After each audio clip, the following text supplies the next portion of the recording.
Hello दोस्तों, कैसे हो आप सब। आशा करते हैं आप सब अच्छे होंगे, मस्त होंगे और अपनी पढ़ाई को एक दिशा दे रहे होंगे। आज हम लोगों को पढ़ना है भारत की नदियाँ। भारत की नदियों के संदर्भ में हम लोग बिना देरी किए हुए अपने चैप्टर को शुरू कर देते हैं। देखो, भारत की नदियों के संदर्भ में हमें दो चीज़ों के ध्यान रखना होता है। एक तो पहला उत्पत्ति के आधार पे और जल विसर्जन, मतलब भारतीय नदियों को दो भागों में बांटा जा सकता है, एक उत्पत्ति के आधार पर और एक जल विसर्जन के आधार पर। अब देखो, उत्पत्ति के आधार पे अगर देखोगे तो एक नदी हो जाएगी भाई साहब को हिमालयी नदी, हिमालयी नदी, और दूसरा हो जाएगा भाई साहब प्रायद्वीपी नदी, प्रायद्वीपी नदी। ठीक है ना, प्रायद्वीपी नदी। और हिमालयी नदी का मतलब है भाई साहब जो नदियां हिमालय से निकलती हैं। अब जो नदियां हिमालय से निकलती हैं, जैसे हमें इसमें पढ़ना होता है गंगा, हमें पढ़ना होता है सतलज, सतलज हमें पढ़ना होता है सिंधु, हमें पढ़ना होता है सिंधु। उसके बाद हम लोगों को पढ़ना होता है ब्रह्मपुत्रा, ब्रह्मपुत्रा। ये सारी नदियां कैसी हैं, जो हिमालय से निकल रही हैं, और इन सभी को सहायक नदी। ठीक है ना, सहायक नदी। जैसे अब मान लीजिए हमें गंगा पढ़ना है, तो गंगा की कौन कौन सी सहायक नदी है, और हमें पढ़ना है सिंधु नदी तंत्र, तो हमें सिंधु नदी की कौन कौन सी सहायक नदी है। ब्रह्मपुत्रा पढ़ना है तो ब्रह्मपुत्रा की कौन कौन सी सहायक नदी है। उसके अलावा प्रायद्वीपी भारत की नदियां, प्रायद्वीपी भारत की नदियां मतलब है जो प्रायद्वीपी भारत से निकलती है, जैसे नर्मदा, नर्मदा, तापी, गोदावरी, कृष्णा, कृष्णा, पेन्नार, कावेरी। ये सब कैसी नदियां हैं, जो प्रायद्वीपी भारत से निकल रही हैं। ठीक है ना, तो प्रायद्वीपी भारत से जो नदियां निकलती हैं उन्हें प्रायद्वीपी नदियों को आधार मान लेते हैं, और जो हिमालय से निकलती हैं उन नदियों को हम लोग हिमालयी नदी के रूप में देख लेते हैं। अब देखिए क्या है कि जल विसर्जन के आधार पे, जल विसर्जन के आधार पे अगर देखोगे तो कौन सी नदी भाई साहब, एक तो बंगाल की खाड़ी में गिराने वाली नदियां, बंगाल की खाड़ी में अपना जल गिराने वाली नदियां, अपना जल गिराने वाली नदियां, वाली नदियां, नदियां। जैसे एग्जाम्पल के तौर पे लोगे तो जैसे गंगा हो गया, गंगा, ब्रह्मपुत्र, ब्रह्मपुत्र, उसके बाद महानदी, महानदी, गोदावरी। इसके अलावा और भी सारी नदियां जब हम लोग पढ़ेंगे, जैसे महानदी, गोदावरी, कृष्णा, पेन्नार, कावेरी, बैंगई, ये सारी की सारी नदियां कहाँ गिराती हैं अपना जल, बंगाल की खाड़ी में। और दूसरा अरब सागर में, अरब सागर में, अरब सागर में अपना जल गिराने वाली नदियां,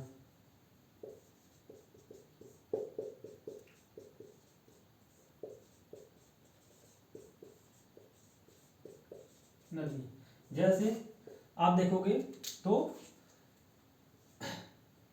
नर्मदा हो जाएगा, नर्मदा, तापी, तापी, मांडवी, मांडवी, जुआरी, पेरियार। ये सारी नदियां कहाँ है, जो अपना पानी अरब सागर में गिराती हैं। ठीक है ना, उसके अलावा एक और प्रकार आप देख लो, एक और प्रकार में आप जैसे जो न तो बंगाल की खाड़ी में गिराती हैं और न ही हिमालय सॉरी न तो बंगाल की खाड़ी में गिराती हैं और न ही अरब सागर में गिराती हैं, वो कौन सा प्रकार है भाई साहब, वो एक प्रकार हो जाएगा आपका मध्यवर्ती भागों में ही विलुप्त हो जाती हैं। जैसे एक नदी हो जाएगा मध्यवर्ती भागों में विलुप्त होने वाली नदी, मध्यवर्ती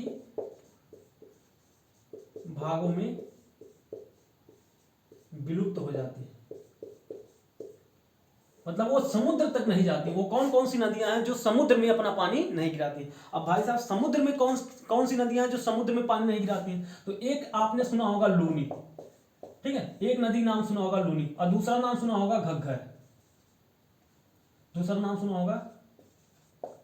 ठीक है ना, ये राजस्थान में विलुप्त हो जाती है, या तो बहुत ज्यादा इसके नदी में बाढ़ आ जाता है तो ये पाकिस्तान तक चली जाती है। और ये लूनी नदी भाई साहब कच्छ के रण में जाकर के अपना पानी गिरा देती है। तो एक बार क्वेश्चन पूछा था कि बताओ कौन सी नदी है जो अपना पानी समुद्र में नहीं गिराती है, तो उसमें से एक ऑप्शन लूनी का था। तो आपको ये ध्यान में रखना है कि कौन कौन सी नदी है जो समुद्र में अपना पानी नहीं गिराती है। वो एक तो लूनी हो जाएगा, दूसरा घग्गर हो जाएगा। ठीक है ना, हम पढ़ेंगे इनके बारे में पूरा बकायदा चित्र के माध्यम से पढ़ेंगे कि कौन कौन सी नदी कहां कहां तक जा रही है, इन दोनों के बारे में पढ़ेंगे। ठीक है ना, तो ये हो गया हमारा नदियों के प्रकार के। यहां से पूछता है कि बताओ इनकी उत्पत्ति कहां से होती है, कहां से निकलती है। दूसरा ये पूछता है कि कौन कौन सी नदियां प्रायद्वीपीय भारत की नदियां हैं। पूछेगा बताओ कहां कि इनमें से कौन सी नदी बंगाल की खाड़ी में अपना पानी गिराती है, इनमें से कौन सी नदी है जो अरब सागर में गिराती है। तो एक एक करके अभी तो इतना लिख लीजिए, बाकी जब हम लोग पढ़ेंगे तो और आगे इन लोगों को देख लेंगे। ठीक है ना, तो ये आप लोग लिख लीजिए।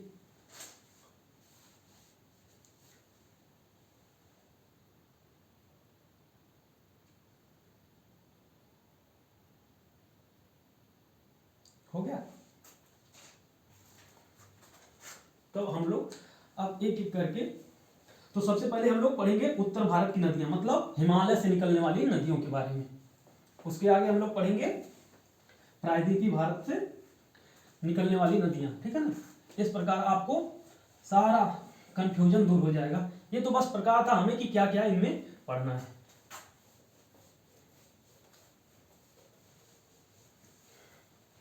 ठीक है ना, अब लिखो हिमालय से निकलने वाली नदियों में। अब देखो पहले नंबर हम लोग देख लेते हैं, छोटा सा मैप बनाते हैं भारत का।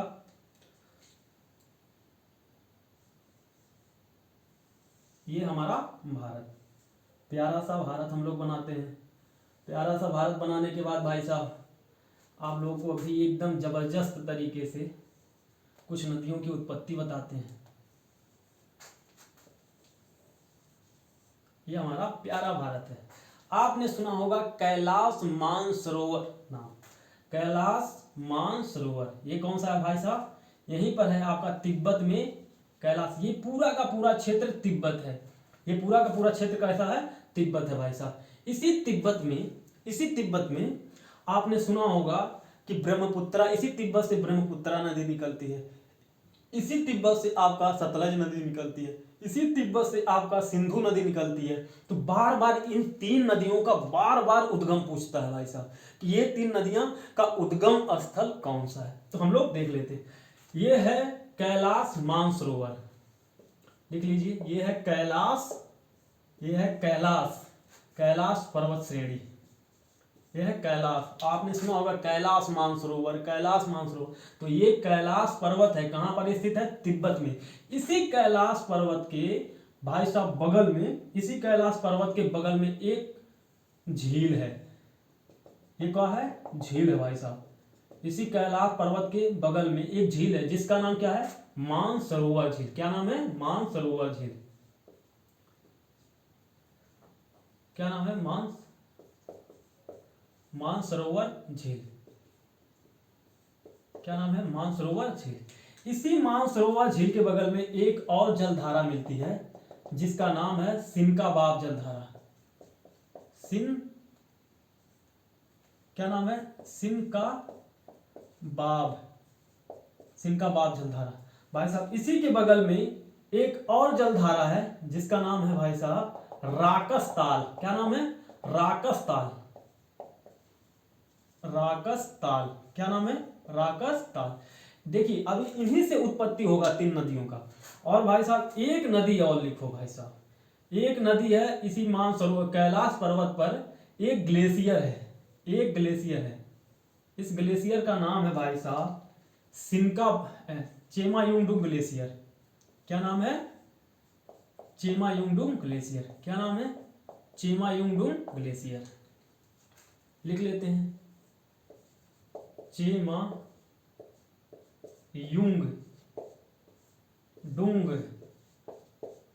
ग्लेशियर। ठीक है ना, चेमायुंगडुंग ग्लेशियर। तो हमने कितना नाम ले लिया, 1 2 3 4। ये सब के सब कहा भाई साहब, ये सब के सब तिब्बत में है। पहला कैलाश मानसरोवर लिखा हमने, कैलाश मानसरोवर के बगल में एक मानसरोवर झील है। इस मानसरोवर झील के उत्तर में एक सिनका बाब नामक जलधारा है, मतलब वो भी पानी का ही स्रोत है, और उसके नीचे एक ताल है जिसका नाम है राकस ताल, और कैलाश मानसरोवर पर एक ग्लेशियर है जिसका नाम है चेमायुंगडुंग ग्लेशियर। क्या नाम है? चेमायुंगडुंग ग्लेशियर। अब देखो, अब कहानी शुरू होती है भाई साहब। ये जो सिनका बाब है, इसी सिनका बाब से निकलती है सिंधु नदी। कौन निकलता है भाई साहब? सिंधु नदी निकलती है। कौन निकलता है? सिंधु नदी निकलती है। कहां से निकलती है? इसी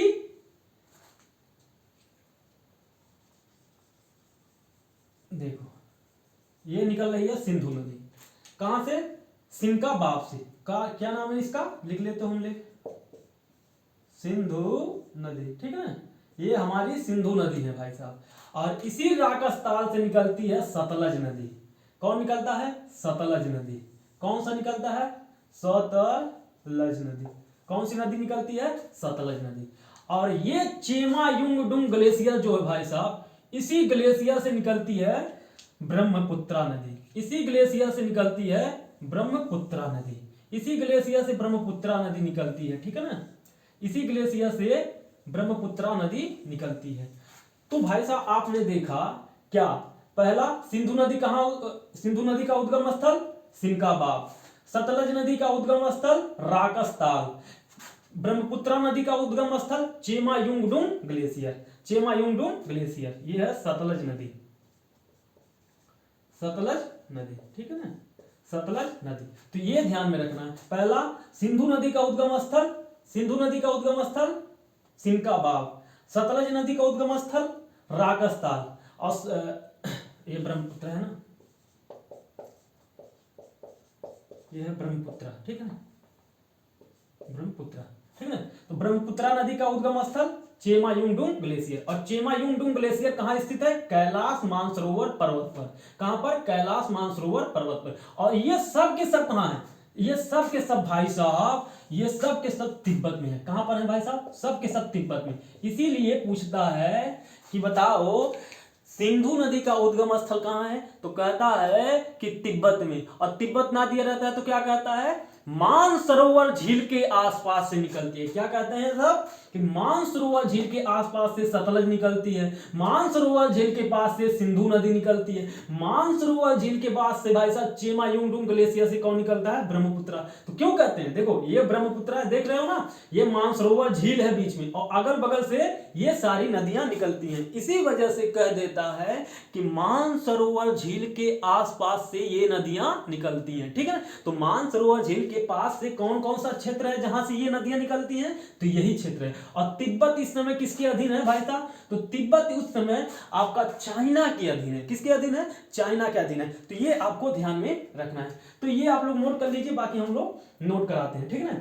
ये आप लोग स्कैन कर लीजिए। अब एक चीज और ध्यान रखिए, देखिए ये सिंधु नदी हमने बनाया था ना, ये हमने सिंधु नदी लिखा था। अब आप देख रहे होंगे कि चीन अर्थात तिब्बत, तिब्बत किसके अधीन है? चाइना के।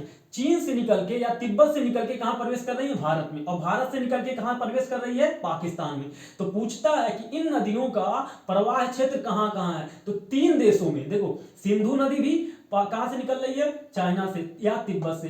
तिब्बत से निकल के ये भारत में प्रवेश करती है, भारत से प्रवेश करके ये पाकिस्तान में प्रवेश कर देती है। तो इसका भी उद्गम कितना स्रोत हुआ? 3, मतलब इसका प्रवाह क्षेत्र कितना होगा?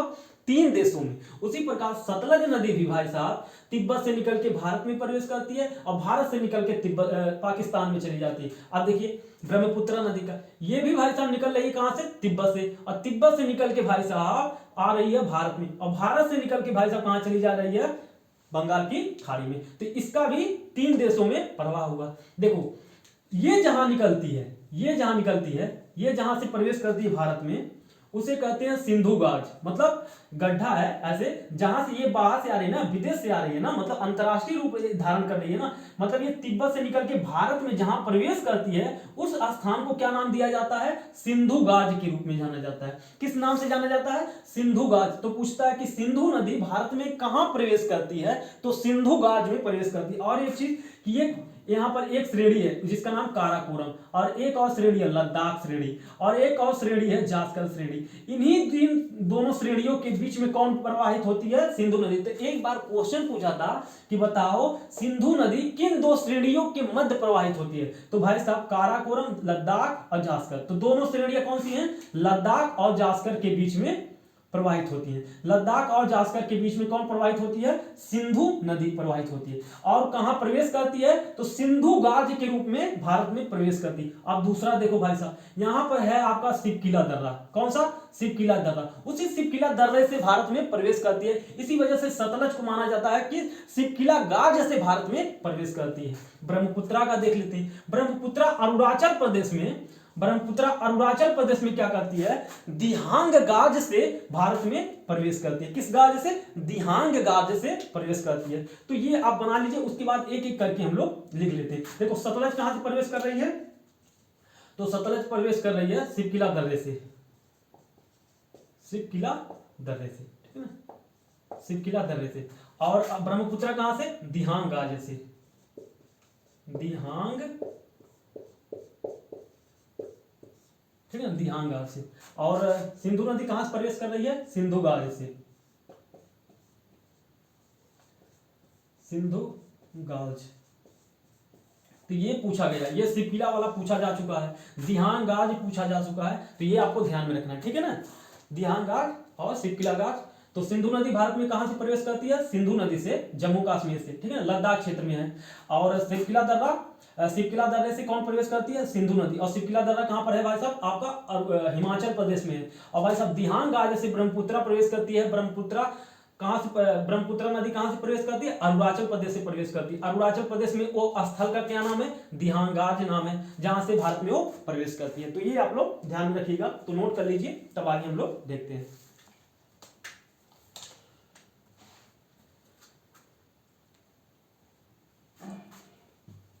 ठीक है, तो हम लिख लेते हैं एक एक करके इन लोगों का, जो हमने अभी मैप पर बताया आपको वही चीज हम लोग नोट कर लेते हैं।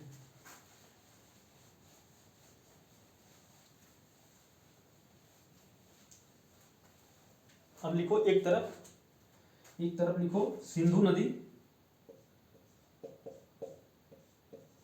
एक तरफ लिखो सिंधु नदी, सिंधु नदी, सतलज नदी, सतलज नदी, एक तरफ लिखो ब्रह्मपुत्रा नदी, ठीक है ना।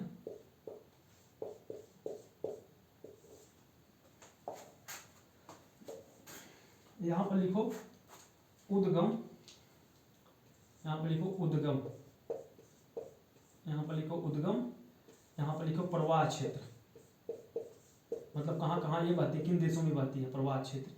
प्रवेश द्वार, प्रवेश भारत में कहां प्रवेश करती है, ठीक है, ये हमें देखना है। अब देखो उद्गम क्या है इसका? सिंधु नदी का उद्गम स्थल सिनकाबाद, क्या नाम है? सिनकाबाद, क्या नाम है उसका? सिनकाबाद से। सिंधु नदी कहां से उद्गमित होती है? सिनकाबाद से। सतलज नदी कहां से उद्गमित होती है भाई साहब? राकस ताल से, ठीक है, राकस ताल। सिंधु नदी कहां से उद्गमित होती है? राकस्ताल। सिंधु नदी, सिनकाबाद, सतलज नदी, राकस्ताल और ब्रह्मपुत्रा आपका चेमायुंगडुंग ग्लेशियर, चेमायुंगडुंग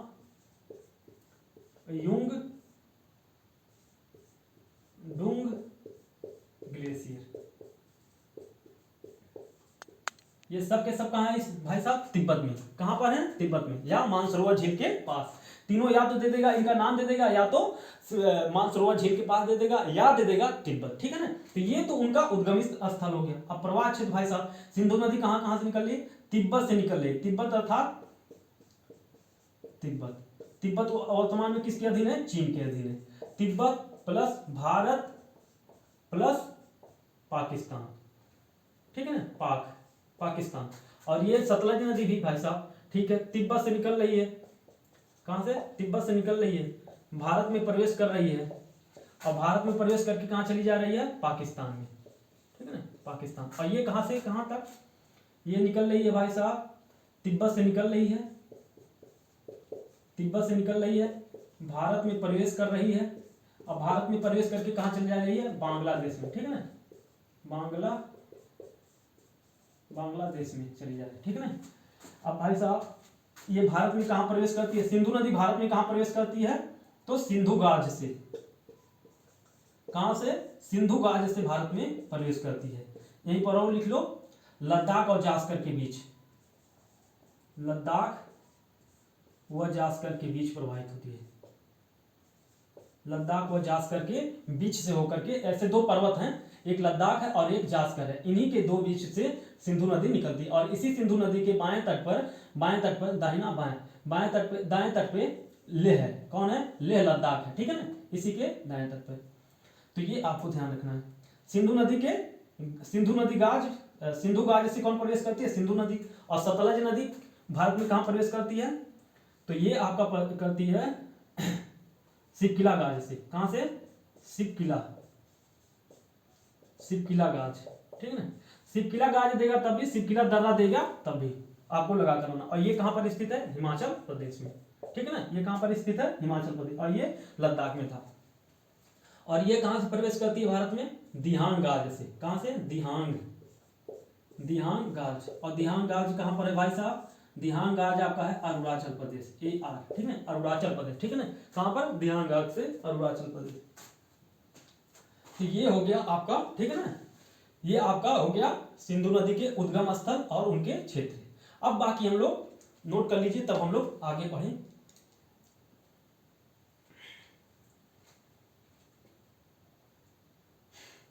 ठीक है ना। ये सब के सब कहाँ क्षेत्र था? ये तीनों के तीनों तिब्बत में। या तिब्बत ना देगा तो क्या लगा कराना है आपको? Ladakh, sorry China. तिब्बत ना दिया रहे तो आपको लगा कराना है चाइना, ठीक है ना। तो ये आपका हो गया तीनों नदियां और उनका उद्गम और उनके प्रवाह क्षेत्र, ठीक है ना। अब इसे मिटा करके हम लोग फिर एक एक करके पढ़ते हैं। अभी ये तो बस हम शुरुआत किए हैं, अभी तो बहुत है, नदी अभी पूरा पढ़ाना है, ठीक है ना।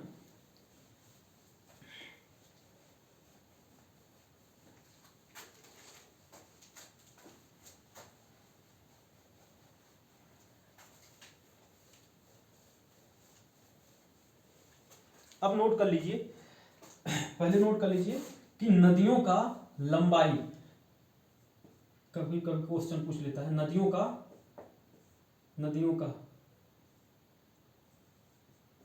की लंबाई, ठीक है। कौन सी नदी कितनी लंबी है, क्वेश्चन सीधे पूछता है। तो देखो, सबसे पहले ब्रह्मपुत्र नदी, ब्रह्मपुत्र, उसके बाद सिंधु नदी, उसके बाद सतलज नदी, उसके बाद गंगा नदी है, उसके बाद सतलज नदी, उसके बाद गोदावरी, उसके बाद यमुना। देखो सिंधु नदी की लंबाई जो है, ब्रह्मपुत्र की लंबाई 2900 किलोमीटर है। कितना है? 2900 किलोमीटर।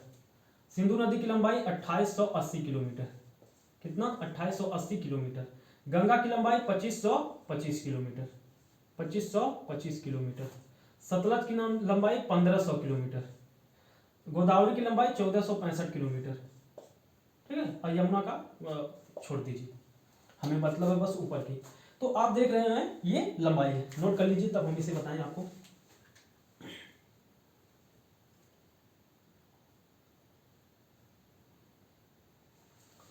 अब देखिए, अगर पूछेगा कि भारत की सबसे लंबी नदी, तो आपको लगाना है गंगा। अगर पूछेगा भारत की सबसे लंबी नदी, तो लगाना है क्या? गंगा। जब आपसे पूछा जाए भारत की सबसे लंबी नदी, तो आपको लगाना है भारत की सबसे लंबी नदी,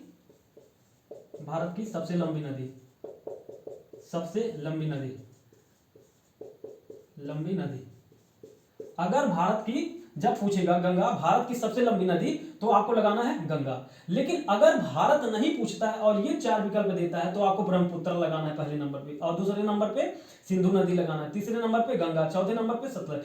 तो आपको ये ध्यान में रखना है कि क्वेश्चन किस प्रकार से पूछा जा रहा है। अगर पूछेगा कि भारत की सबसे लंबी नदी, तो ही आपको गंगा लगा कर आना है। ऐसा नहीं कि कोई पूछे तो कुछ सब पे लगा देना। देखो ब्रह्मपुत्र की लंबाई 2900 किलोमीटर और गंगा की लंबाई 2525 किलोमीटर है। तो इस वजह से आपको ध्यान में रखना है कि कौन सी लंबाई, कौन सी नदी के किस रूप में वो पूछा जा रहा है। तो ब्रह्मपुत्र के बारे में अगर पूछता है क्रम लगाने के लिए कि चार नदी दे देगा, अब पूछेगा कि बताओ इनका क्रम क्या है, लंबाई के अनुसार इनका क्रम में सजाइए। तो सबसे बड़ी हो जाएगी ब्रह्मपुत्र, उसके बाद सिंधु, उसके बाद गंगा, उसके बाद सतलज, उसके बाद गोदावरी, उसके बाद यमुना। देखिए और दूसरा पॉइंट लिखो, दक्षिण भारत की सबसे लंबी नदी गोदावरी हो जाएगी।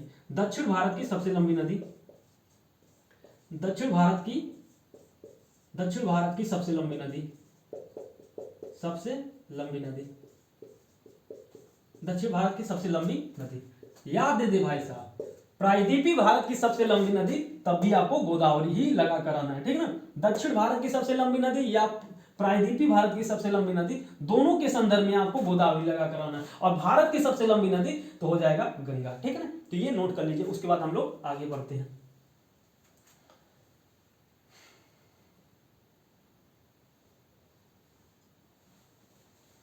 अब डालिए सिंधु नदी तंत्र, हेडिंग डालिए अब सिंधु नदी तंत्र। अब हेडिंग डालिए सिंधु नदी तंत्र।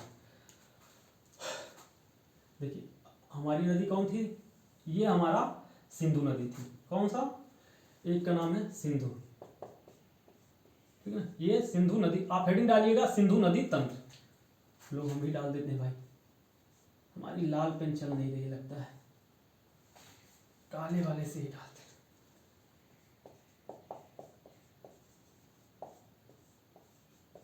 सिंधु नदी तंत्र, ठीक है, डालो।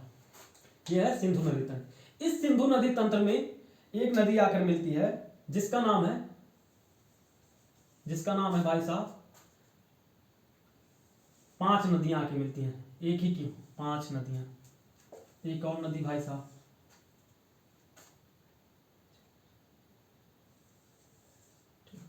ये हमारी 5 नदियां हैं, ठीक है ना। अब इनका नाम लिख लेते हैं। देखो सिंधु नदी में 5 नदियां मिलती हैं। सिंधु नदी की 5 सहायक नदियां हैं। पहला सिंधु के बाद झेलम नदी है, क्या नाम है, झेलम, चेनाब, रावी, ब्यास, सतलज। ये 5 नदियां, ठीक है ना। सिंधु नदी की 5 सहायक नदियां हैं जो किधर से मिलती हैं, जो बाएं तरफ से मिलती है। देखो सिंधु नदी इस साइड से बह रही है, अब सिंधु नदी इस साइड से बह रही है, मतलब इस दिशा में। अब इस दिशा में बह रही है तो ये वाले साइड से जो नदी आकर के मिलेंगी उन्हें कहेंगे बाएं साइड से मिलने वाली नदियां, और जो नदी इस साइड से आके मिलेगी उन्हें कहेंगे हम दाएं तरफ से मिलने वाली सहायक नदियां। तो सिंधु नदी की जो बाएं तरफ से मिलने वाली नदियां हैं, बाएं तरफ से सहायक नदियां हैं, वो कौन कौन सी हैं, झेलम है, चेनाब है, रावी है, ब्यास है, सतलज है। उसके अलावा आप देखोगे दाएं तरफ से जो मिलने वाली नदियां हैं, श्योक है, काबुल है, कुर्रम है, गोमल है। कौन कौन सी नदियां हैं, श्योक है, काबुल है, कुर्रम है। अभी उसे चलिए लिख देते हैं। अभी एक नदी है भाई साहब श्योक, क्या नाम है, श्योक। एक नदी है भाई साहब काबुल, एक नदी है काबुल, एक नदी है कुर्रम, और एक नदी है भाई साहब गोमल। क्या नाम है उसका, गोमल, ठीक है। तो दाएं बाएं से मिलने वाली नदियां हमने बना दिया। मुख्य नदी सिंधु नदी, सिंधु नदी की बाएं तरफ से मिलने वाली सहायक नदी कौन सी है, झेलम, चेनाब, रावी, ब्यास, सतलज। और दाएं तरफ से मिलने वाली कौन सी नदी है भाई साहब, श्योक है, काबुल है, कुर्रम है, गोमल है। दाएं तरफ से मिलने वाली कौन कौन सी नदी है, श्योक है, काबुल है, कुर्रम है, गोमल है। तो ये आपको ध्यान में रखना है, ठीक है। तो सिंधु नदी का उद्गम का क्या बताया हमने, सिंध का बाप बताया। सिंध का बाप से वो निकलती है और श्योक, काबुल, कुर्रम, गोमल ऊपर से आके मिलती है, और झेलम, चिनाब, रावी, ब्यास, सतलज नीचे से आकर के मिलती हैं। अब देखो ये 5 नदियां, झेलम, चिनाब, रावी, ब्यास, सतलज, ये 5 नदियां भाई साहब पाकिस्तान के मिठानकोट, कहां पर, पाकिस्तान के मिठानकोट नामक स्थल पे ये है पाकिस्तान, ये है पाकिस्तान का मिठानकोट नामक स्थल पे ये पांचों नदियां आकर के मिल जाती हैं। वो स्थल का नाम क्या है? मिठानकोट। क्या नाम है? मिठानकोट। ये मिठानकोट कहां पे पड़ता है भाई साहब? पाकिस्तान में पड़ता है, पाकिस्तान। ये पांचों नदियां कहां पर आके मिलती हैं? मिठानकोट नामक स्थल पर एक जगह पे आती हैं। अब देखो ध्यान में रखना, हम 5 क्यों बोल रहे हैं? सिंधु, झेलम, चिनाब, रावी, ब्यास, सतलज हैं तो कितना? 1 2 3 4 5 6, टोटल कितने हो गए? 1 2 3 4 5 6। तो फिर हम 5 क्यों बोल रहे हैं?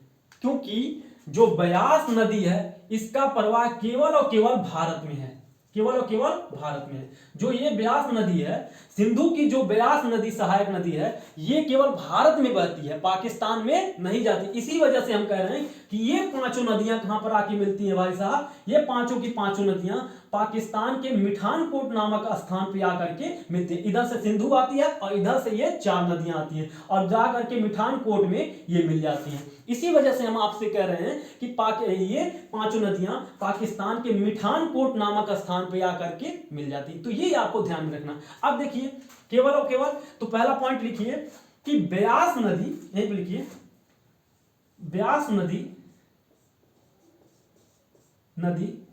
ब्यास नदी पंचनद की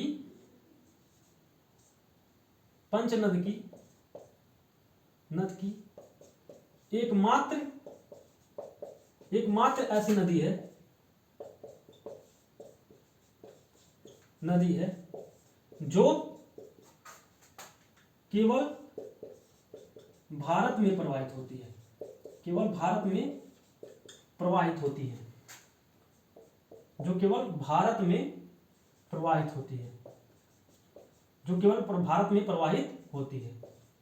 कहां कहां? केवल भारत में प्रवाहित होती है। तो ये आपको ध्यान में रखिएगा, ठीक है ना? जो केवल कहां प्रवाहित होती है? भारत में प्रवाहित होती है। दूसरा, सिंधु नदी तंत्र की सबसे बड़ी सहायक नदी, सिंधु नदी तंत्र की सबसे बड़ी सहायक नदी, सिंधु नदी तंत्र की सबसे बड़ी सहायक नदी, सबसे बड़ी सहायक नदी चेनाब है, ठीक है ना? चेनाब नदी। इन पांचों नदियों में, सिंधु की सहायक नदियां हैं, उस पांचों नदियों में सबसे बड़ी सहायक नदी चेनाब है। कौन है सबसे बड़ी सहायक नदी? अब लिखो, 5 नदियों को पंजाब में, इन 5 नदियों को पंजाब में पंचनद के रूप में जाना जाता है। इन पांच नदियों को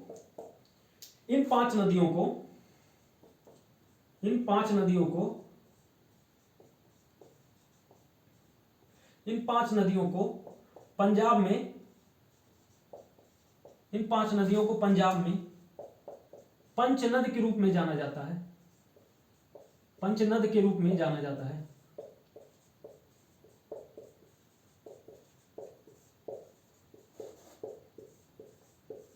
इन 5 नदियों को पंजाब में किस रूप में जाना जाता है? पंचनद के रूप में जाना जाता है। अब देखो,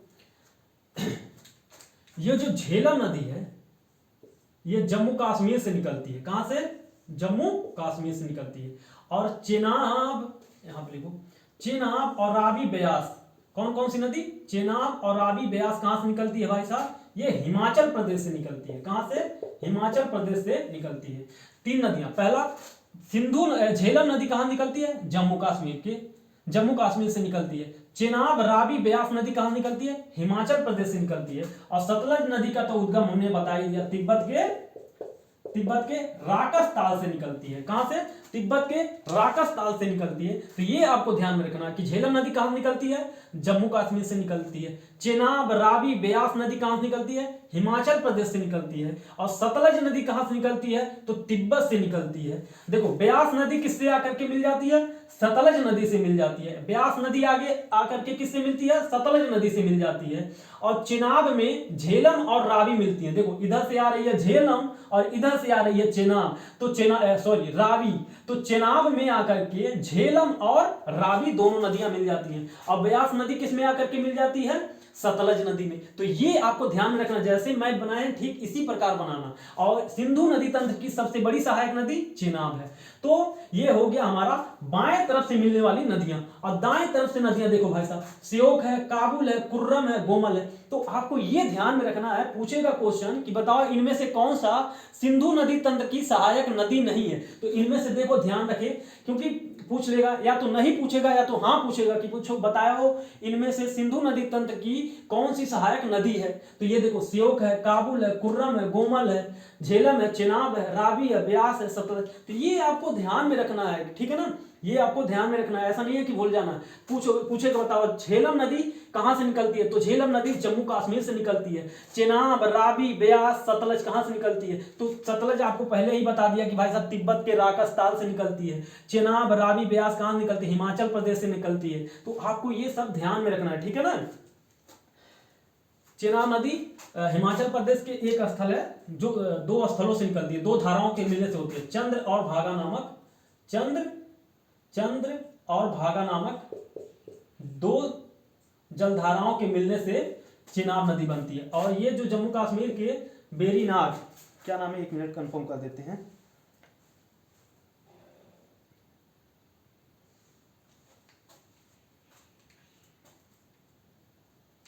बेरीनाग ही है। ये जम्मू कश्मीर के बेरीनाग नामक स्थल से निकलती है, बेरीनाग नामक स्थल से निकलती है, ठीक है ना। बेरीनाग नामक स्थल, जम्मू कश्मीर के बेरीनाग नामक स्थल से निकलती है। देखो सारी नदियों का उद्गम आपको नहीं याद करना है, ठीक है ना। अभी देखो हमने कितना बताया, एक इसमें बताया कि बेरीनाग से निकलती है, सिंधु का बताया, सिंधु का बताया, सतलज का बताया, ब्रह्मपुत्र का बताया, आगे गंगा का बताऊंगा, उसके अलावा चंबल का बताऊंगा, उसके बाद आपको नर्मदा का बताऊंगा, गोदावरी का बताऊंगा। तो ऐसे करके आपको 10-15 हो जाएगा। लेकिन सारे नदियों का अगर आप याद करना शुरू कर दोगे तो फिर जान लो कि भाई साहब कितना याद कर पाओगे, बहुत सारी नदियां हैं भाई साहब। तो आपको कुछ इंपॉर्टेंट चीजों का ही नाम उद्गम स्थल याद करना है, बाकी हम आपको वो सारे इंपॉर्टेंट नदियों का उद्गम बता देंगे। बाकी सबका मत ध्यान रखिएगा कि सबका कहां से उद्गमित होती है, ठीक है ना। तो ये आपका पंचनद हुआ, ठीक है ना। तो पूछेगा सिंधु नदी की दाएं तरफ से मिलने वाली सहायक नदियां, तो दाएं तरफ से ये है, बाएं तरफ से मिलने वाली सहायक नदियां झेलम, चेनाब, रावी, ब्यास, सतलज है। तो ये आपको ध्यान में रखना है। अब ये आप लोग नोट कर लीजिए। और ये पांचों नदियां सम्मिलित रूप से कहां मिलती हैं? तो पाकिस्तान के मिठान कोट में मिलती है। पांचों नदियां सम्मिलित रूप से कहां मिलती हैं? तो पाकिस्तान के मिठान कोट नामक स्थान पे मिलती हैं। ये भी आपको ध्यान में रखना है, ठीक है ना, नोट कर लीजिए।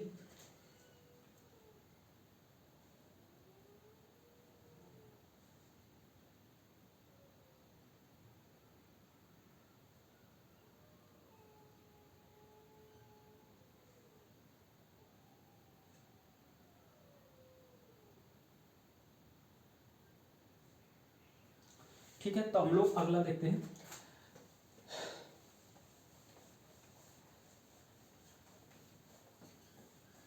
हेडिंग डालिए पंचनद का प्राचीन नाम।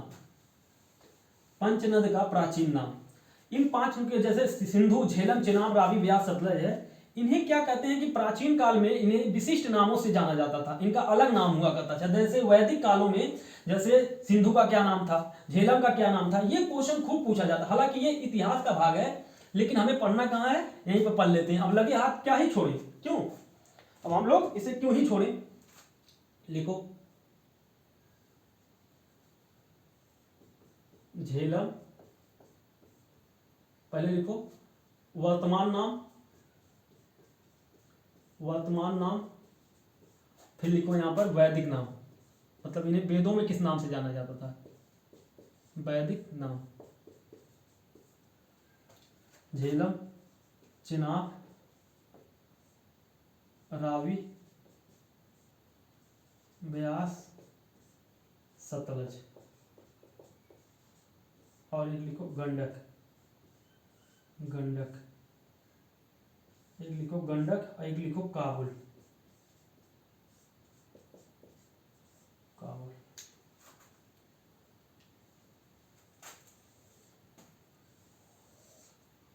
ठीक है, झेलम का लिखो वितस्ता। झेलम को प्राचीन काल में वैदिक कालों में किस नाम से जाना जाता था? वितस्ता नदी के। चिनाब को अस्किनी, अस्किनी। रावी को व्यास का विपाशा लिखो, अभी बता रहे। व्यास का विपाशा, व्यास का विपाशा। सतलज का शतुद्री, शतुद्री। गंडक का सदानीरा, सदानीरा। गंडक का सदानीरा। काबुल का कुभा, कुंभा, कुंभा, कुंभा। ठीक है ना, काबुल का कुंभा, गंडक का सदानीरा, सतलज का शतुद्री, व्यास का विपाशा, चेनाब का अस्किनी, झेलम का वितस्ता, रावी का अभी बता रहे हैं परुषणी, परुषणी। क्या नाम है? परुषणी। रावी का परुषणी, चेनाब का अस्किनी, झेलम का वितस्ता। झेलम का प्राचीन नाम, वैदिक नाम क्या था? वितस्ता। चेनाब का अस्किनी, रावी का परुषणी, व्यास का विपाशा, सतलज का शतुद्री, गंडक का सदानीरा, काबुल का कुंभा। काबुल का कुंभा, या कहीं पर कुभा भी मिलेगा तो भी लगा देना। तो ये वैदिक काल में ये खूब क्वेश्चन पूछता है, इतिहास में खूब जबरदस्त एकदम। या तो मिलान करने के लिए दे देगा, 4 विकल्प दे देगा और पूछेगा बताओ इनको सही रूप में मिलान करिए, या तो दे देगा कि बताओ अस्किनी प्राचीन, अस्किनी का वर्तमान नाम क्या है, या तो चेनाब दे देगा और पूछेगा बताओ इनको प्राचीन काल में या वैदिक काल में किस नामों से जाना जाता है। तो ये आपको ध्यान में रखना है, ठीक है ना। रावी को किस नाम से जाना जाता था, व्यास को किस नाम से जाना जाता था, सतलज को किस नाम से जाना जाता था, गंडक को किस नाम से जाना जाता था? सदानीरा। ठीक है ना, गंडक को सदानीरा नाम से जाना जाता है, काबुल को कुंभा नाम से जाना जाता था, झेलम को वितस्ता, चेनाब को अस्किनी, रावी को परुषणी, व्यास का विपाशा, सतलज का शतुद्री, गंडक का सदानीरा, कुंभा, काबुल। तो ये सब आपको ध्यान में रखना है, ठीक है, वितस्ता, झेलम। तो आज के लिए बस इतना ही, बाकी चीजें हम लोग आगे देखेंगे। इसके बाद हम लोग शुरू करेंगे गंगा, उसके बाद हम लोग ब्रह्मपुत्र, उसके बाद दक्षिण भारत की नदियां देखेंगे, इनके साथ ही सहायक नदियों को हम लोग देख लेंगे। तो आपको ये ध्यान में रखना है और आप लोग याद करते रहिए और आप लोग पढ़ते रहिए। ठीक है दोस्तों, धन्यवाद, आज के लिए ही इतना ही।